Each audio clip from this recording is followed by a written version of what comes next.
Isa sa pinakapait nga palandongon, kana bitang walihan ka, onya, di ka maminaw sa pulong sa Ginoo. Nya kana bitang kusugi ka mo defend sa imong simbahan, kusugi ka mo defend sa imong pagtuo, unya negatibo ka sa pulong sa Dios. Unya ang nakapait pa gyud, ikaw mismo wala ka nakasiguro sa imong kaluwasan. Abin niyo no, ikaw ang tao nga pinakaluoy. Di ba? Devoted ka sa imong simbahan, mulaban ka sa leader sa imong simbahan, pero ikaw mismo wala ka nakasiguro sa imong kaluwasan. Sure good ko, kung mamatay ka nining kalibutan, impyerno ang imong padulngan. I-realize, una-una sa makadagan ha. God bless. Kining mga pastoy karon ba, mura na po sila Diyos, no? Kaya sila ang mo-determine kung luwas na ba sila o gitawag og dili. Daw giilugan nila og katungod ang Ginoong Dios nga moingon nga ikaw luwas na, ikaw dili ka gitawag og luwas. Mao na ni bag-ong function karon sa mga pastoy nga mingsulpot lang after 16th century. Ngon pa niya makaluluoy daw ang mga tao nga kanabitong walihan niya di daw motuo sa pulong sa Ginoo. Actually, makaluluoy kaayo ang mga tao nga maminaw ni adtong mga pastoy nga nagwali-wali o nya way katungod, wala gitagaan og responsibilidad or gitawag og otoridad sa pagtudlo mahitungod sa pulong sa Ginoo. Kay ang pagtudlo sa pulong sa Ginoo kinahanglan inline pod sa pulong sa Ginoo. Romans chapter 10 verse 14 to 15, klaro man ang nakasulat sa balaang kasulatan nga ang pagtuo madawat pinaagi sa pagwali. Unya unsa man pud pagwali kung wala po pinadala nga magwawali. So kung na ay magwali, dapat i-determine sa mga taong naminaw kung kana bang nagwali, kana bang nagtudlo mahitungod sa pulong sa Ginoo, gipadala ba kana? Kaya kung wala na gipadala, unya nituo ka. Midawat kami anang maong pulunga, ginamit ko no nila ang balaang kasulatan unya after nga nagwali sa pulong sa Ginoo adto dayon ka ipamimbro sa ilang sekta nga mag-angkon-angkon dayong gitawag og luwas na giilugan ang katungod sa Ginoong Dios nga moingon og luwas na kaugdi maimpyerno gid na ang imuhang gitawag og kalag.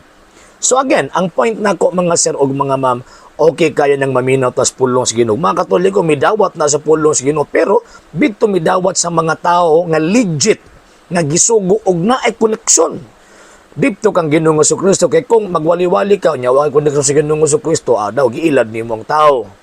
Daw giilad nimo ang tawag ining mga tao nga diin imong gipahimuslan ng ilang kahuyang nga wa sila or inosente sila concerning sa gitawag og pulong sa Dios.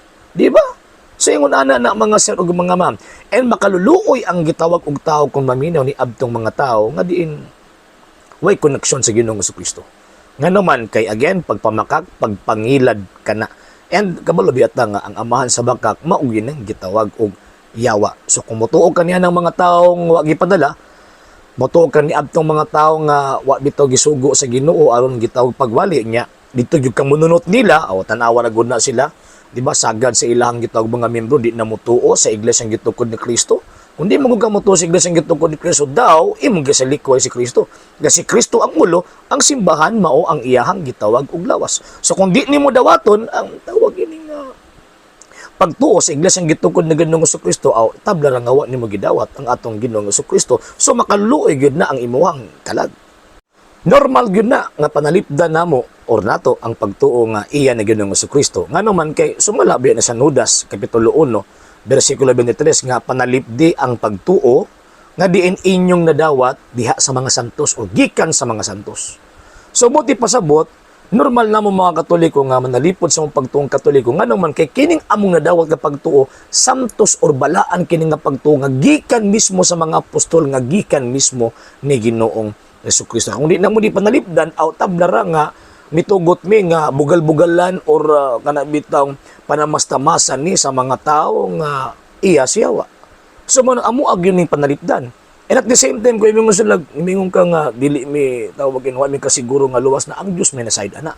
Kami nagkabalo mi sa mga kagaligon nga luwas mi sa dihang makadawat mi sa gitawag og sakramento pero kung magkabuhat mi og sala kay aning kalibutan na dili biya ta perpekto. Ang sala nasa unahuna, nasa pulong, nasa buhat ug sa wala pagbuhat sa angay buhaton or sin of omission. So kung mabuhat na mo na everyday, so nagpasabot kab tong grasya nga mga dawat pinaagi sa mga sakramento, matangtang man to. Kung matangtang to, nya mamatay mi anang panahon na maimpirno gyud mi.